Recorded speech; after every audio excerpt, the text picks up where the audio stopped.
Testing audio, testing audio. Okay, we're gonna test some audio. This is boom, boom. All right, guys, I think I finalized my build for the 2023 bow hunting season. Guys, I just can't help myself. I'm shooting the PSE Levitate again for 2023's hunting season. I'm making some changes to the setup that I had previously. I've fallen in love with it. Man, this thing is so light, it's ridiculous. After removing that Spot Hog Fast Steady XL and feeling just how light this bow is again, it's astonishing. It feels so good. So I'm looking forward to putting a lighter sight on this year. Again, it's going to be between, I've got the Tetra, the HHA Tetra single pin I'm going to throw on there for now. I'm going to see how that feels. I might go back to the Trophy Ridge single pin slider, just a real simple sight. Very, very light, but it has all the functionality that I need. I am going to keep the same bar, the AAE Mountain Series. I did like that, the 10-inch with the Easton quick disconnect on there. I am running the Hamskea Epsilon again.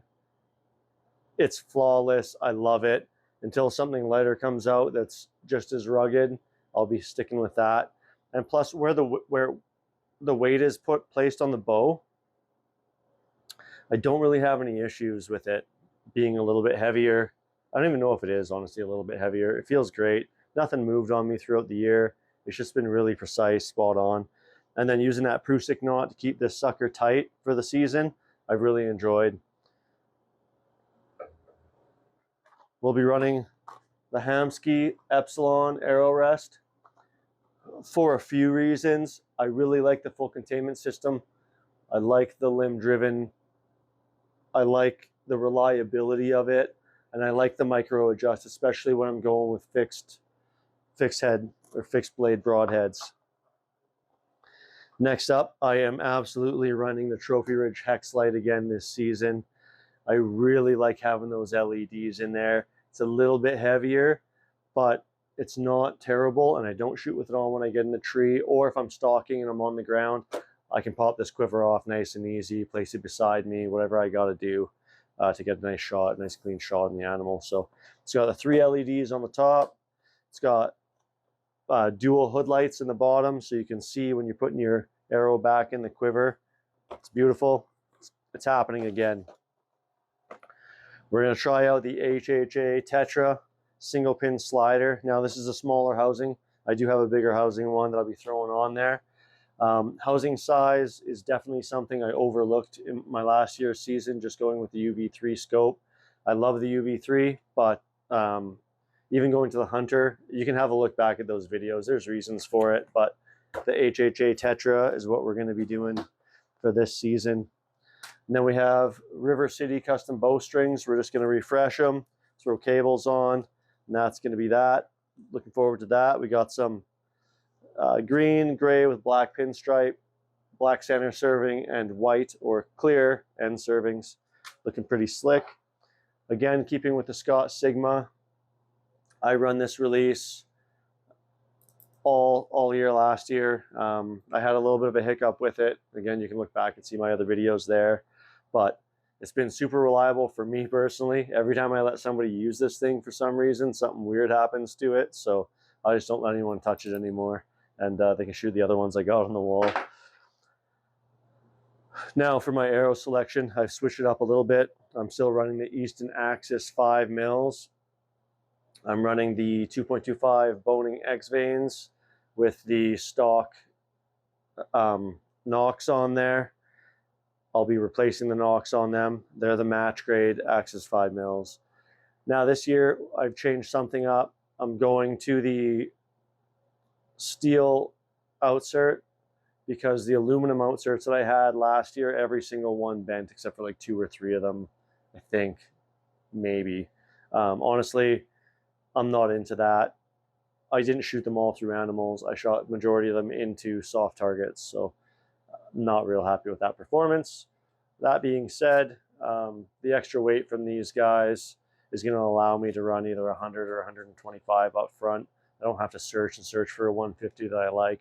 Although if I want to run a 150, I still can. But after I get everything set up on the bow, we'll do some speed tests, and we'll make sure that this arrow is still suitable for me with the outsert weight and the broadhead weight that I want to run. But that'll all make more sense as we go forward, so stick around, check out the build. All right, I'm going to replace this pad on the shelf just because I don't like how big and ugly it is, to be honest. Look at how gross that was. Hurt my feelings all year last year. I'm a huge fan of it looking clean. So that was super easy to peel off. It stayed on there really well for how easy it is to peel off of there. But all this stuff comes off really nice. And I must say the finish on this bow held up so good, considering I've run it for a year already, and it's going to be running 2 years. I have no reason to change to the new model of the Levitate. They've added a few things, but again, they're things that I won't benefit from because I'm just not running anything differently this year. I do have a press. I don't mind if I have to shim a cam over. It's got some other forms of tuning that I can use. So for me, it's totally unnecessary. With that being said, I would not hesitate to pick up a new model. But all right, let's get this little pad for the shelf figured out here. Put it right to the middle there. Right about like that. I dig it. Sticky, hopefully. Okay, sick. Might warm that up a little bit.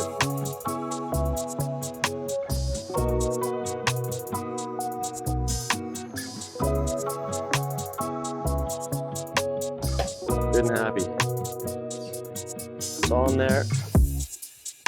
Much cleaner than the other one. Pretty sick. I do have these vinyl wrapped just to match a little bit.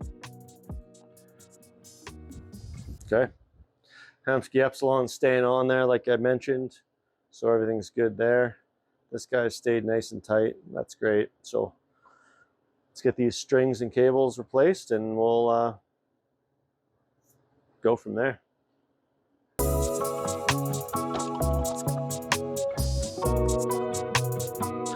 So I will note that these are OEM strings that I've ran for the last year. They've done very good. They're cables anyway.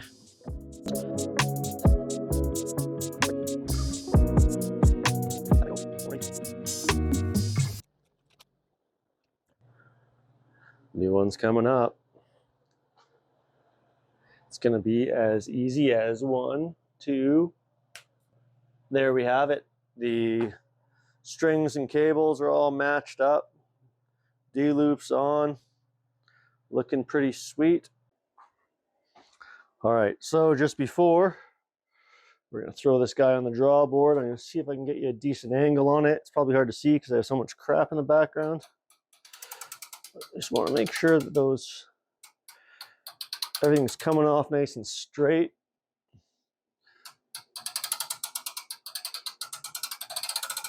So top one, I got a little bit of lean, it looks like. The bottom one's looking pretty good. Let's see if we can get you that angle. You can see how the string's coming off of that one. Let's see if you can see how the string is coming off the top one. See, it's just a little bit of an angle there. So I am going to throw a twist in the green side, and then we'll put her back on the draw board and see how it looks again. Okay, I put 2 twists in that green side. You can see how it's a little more twisted up. Let's see how that looks.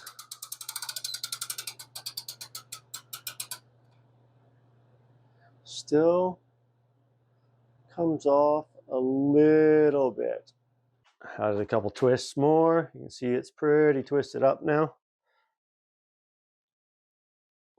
My pinstripe didn't like to follow around. Just kind of weird. That's okay.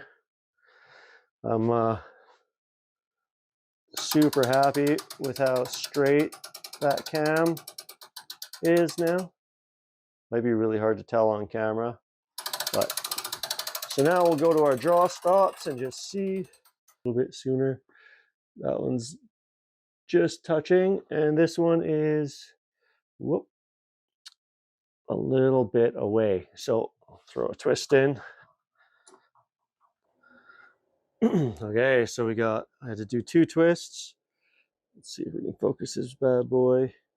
See, I'm just kissing the stop there, and on the bottom, same thing, just kissing the stop right there. All right, I'm gonna try and capture for you guys, just so you can see how the arrow is coming out right now. Nice thing about the Prusik knot, I was able to move that up so that my limb-driven rest is now popped up. See that? Right, because normally right now it would be in the down position, and so you wouldn't be able to check your center shot and all that stuff. So essentially with this bow, what I do is I just have it running parallel visually to the riser, okay, to the shelf. And then I like to have it so that it is running perfectly in line. Oh, how are we going to do this? Perfectly in line with the limb bolts. But you can see that it's veering off a little bit, okay, to the right on the screen. Sorry, I'm shaky for some reason. Hold on. So it is veering off a bit. Boom. See that? Okay. So we're going to fix that. Then we're going to shoot it through paper.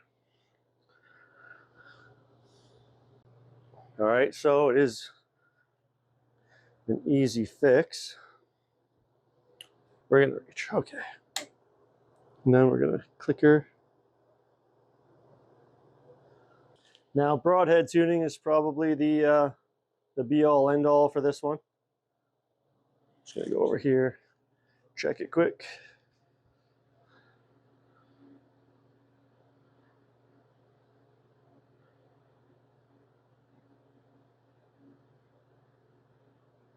Maybe just a touch more. Yeah, just a touch more. Okay. Let's see how that worked. Oh, that's money. So now that we have that set, it's very likely that our paper tune is going to be good, but let's shoot it through paper and we'll find out. An angle here. I am going to up my recording studio game here pretty soon, I think. YouTube channel is doing a lot better than I ever really anticipated. I thought it was just going to be something for me to learn. I like learning new things, obviously. So it's always been in the back of my mind to start a channel of some sort.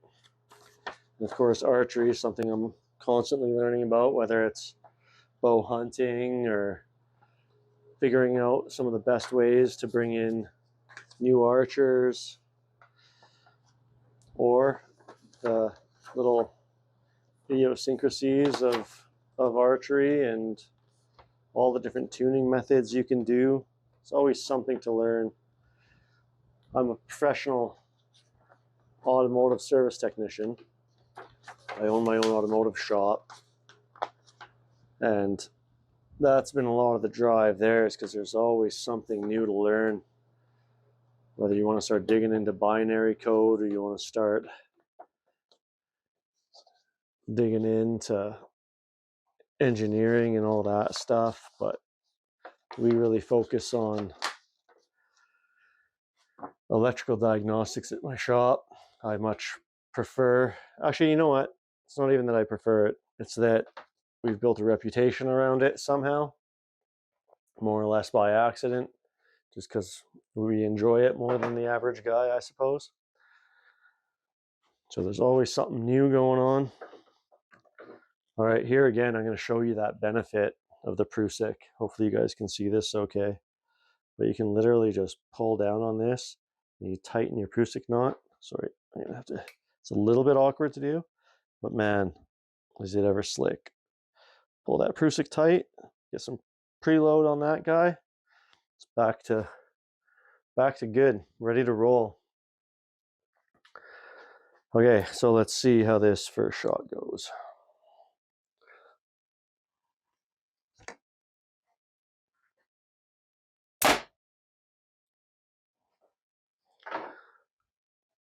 I think you guys can see that probably. Maybe, maybe not.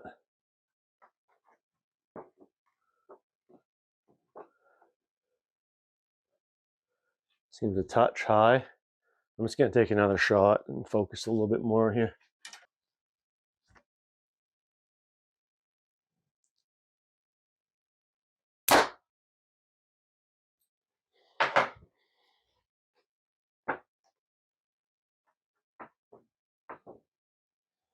A little bit out to the right. Not quite what I like to see. So now, because my cams are straight and I'm so close, like for me to shim anything or to bump anything over at this point, I think is a little bit silly. I would opt to move my rest in this scenario. And then broadhead tuning later on, I mean, you're going to be bumping your rest a little bit here and there. And that's kind of the whole idea of the rest being able to move, right? I know a lot of guys are really set on that center shot, and for visual OCD, I do want it to be running parallel with something. And if it's a limb bolts that I use or whatever I use, like I need it to be there. And I also need my cams to be straight up and down. A lot of the guys that don't care about their cams being straight up and down makes me cringe a little bit, but they're more set on 13/16 than anything. So whatever you decide to do, that's you. But this is what I'm rolling with here. Just gonna take one more shot because I'm getting slightly different results. Yeah, see, that one felt like a good shot. The other ones felt like I was angled up a little bit. I'm a touch high, I think. Two of them were not bad at all. This one was a little bit to the right. I must have been torquing it, just trying to get away from my other spot. But I think I'm pretty happy with that. It is definitely a bullet hole. Oh, I guess I should show you guys. Here it is. Right. This one was up a touch. This one, I'm pretty sure I flinched on. Then this bottom one, it's maybe up a touch. Yeah, it's up a touch. So my cam timing is spot on. I can either move my rest a little bit, or I can change my cam timing up a touch, and that'll do it. Or move my knock point, obviously, whichever. My knock's tied in. Everything was looking pretty spot on, so I think a very, very small adjustment to that will bring it in. I'm not super worried about that right now because I'm going to be doing broadhead tuning in the future, and that's going to be my most critical telltale because I do want to be able to practice with field points the same way that my broadheads hit. So that's where we're going to leave it for now. So we're going to do some speed tests now, and we'll check out if these arrows are going to work for me again this year. So it's really hard to express how happy I am with this bow. Like when you touch it, it's just so light. And then how well it shoots for me, like it's been phenomenal. It's been a good ride. I really like it. It's gonna be really hard for me to give this bow up, but I don't have to worry about that quite yet. Let's talk about the HHA Sport Tetra single pin. Go with the single pin again. I absolutely love the single pins. I'm a little bit worried about where this tape is because like I said in previous videos, I can't see that when I'm at full draw without moving a substantial amount. And I could go with the, oh man, what's it called now? The Excel landslide, but they're hard to get. And if I break it during the season or something happens and they're that difficult to get, I'm going to be pretty upset. So I want to go with something that's rugged, you know, that's fairly light. HHA's got my vote this year. We're going to try it out. It's got everything I need and then some. So I'm going to go not as far out as I can. I'm going to go right in the middle spot. It's a good starting point for me.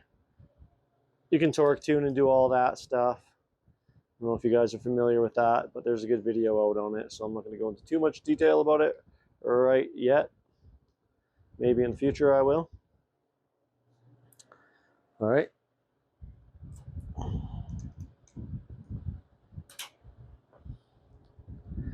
So moving away from the UV3, going to the HHA, simplicity is the main reason for that.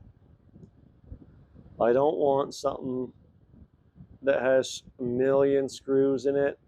I mean, I know this has screws in it, but it's not holding everything together, right? It's not. It's just, it's nice and clean. It's easy. As long as I can see those numbers on that housing, I'm good. And then what I'll do for my second pin is I'll practice at the top of my bubble at my common yardages. So from 20, when I'm shooting at 20 or set at 20, I'm going to shoot off the top of my bubble in line with my needle, my pin, right? Shoot right in line with that at the top of the bubble. And I'll figure out what that is, which will probably be around 40 or so. So I'll do that for 20, 30, and 40. That way in my hunting scenarios that are close, up close and personal, I'll know that distance in between there. And a lot of guys will run them, so they're, just gonna switch this around here. A lot of guys will run these, so they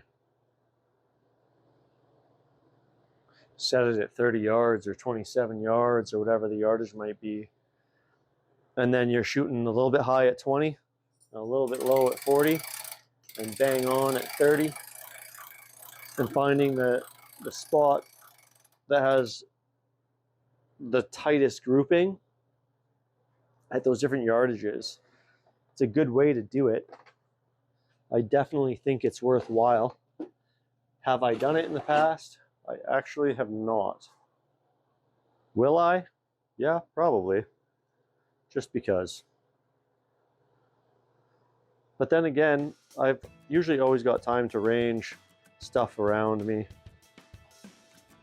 So we're going to crack that, move that a little bit.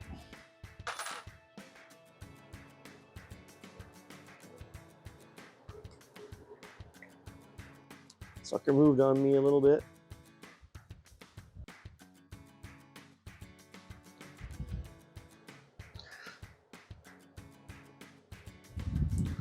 Nope, spot on. Okay, now we can throw this guy on here. Do our third axis quick.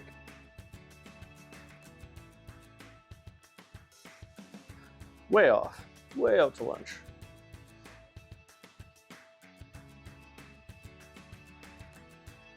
I'm really excited to put the HHA through the paces this year. I've definitely been curious about it. Yeah, it was super easy. This is probably a super awesome view for you guys. Stand at the back of my head. Just the smallest little bit off there. But since this is my hunting rig, I don't want to be the smallest little bit off. I want to be the smallest bit spot on. There we go.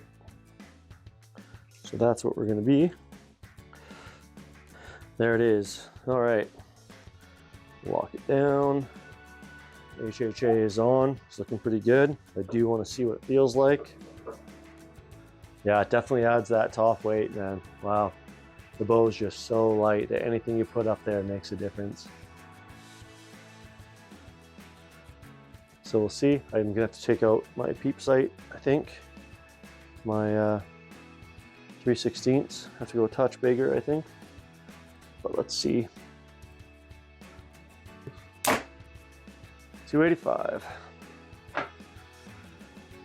Okay, I'm gonna leave that for now. Actually, I think I might actually bump my sight out all the way, oddly enough. Can't wait to see how this feels outside. Snow's going slowly but surely. So, okay, third axis is set. We're styling. Time to throw that underglow on. I'm gonna get rinsed for that probably. Whatever.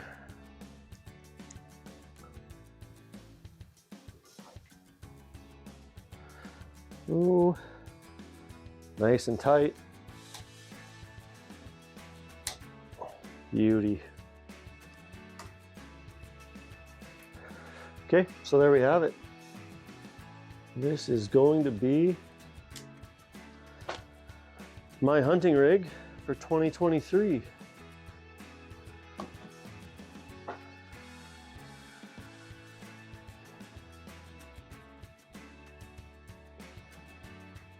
And there again, you can see that those LED lights, pretty sick. Looks pretty sick. This is a 5-arrow quiver.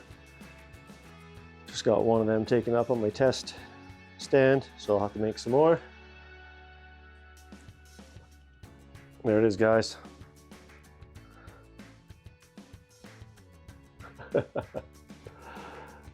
There it is, guys. 2023's hunting bow, the PSE Levitate, the HHA Tetra Sport single pin. I've got limb savers, top and bottom, just for looks, eh? AAE Mountain Series 10-inch bar on the front. Hamsky Epsilon, my absolute favorite rest. Trophy Ridge, Hex-Light quiver, Easton Axis 5mm arrows, boning X veins with Easton steel half outserts. Man, it's a beautiful thing. I'm excited for the season. I hope you're looking forward to the 2023 season like I am. Man, I just can't wait to get out there and shoot my bow. Now I got the Levitate set up for my hunting rig. I got the PSE Omen set up for my 3D bow. I'm just gonna have to convince myself to put this thing down to actually shoot the 3D bow, because this might end up being my everything bow again this year. We'll see. Thanks for watching. We'll see you on the next one.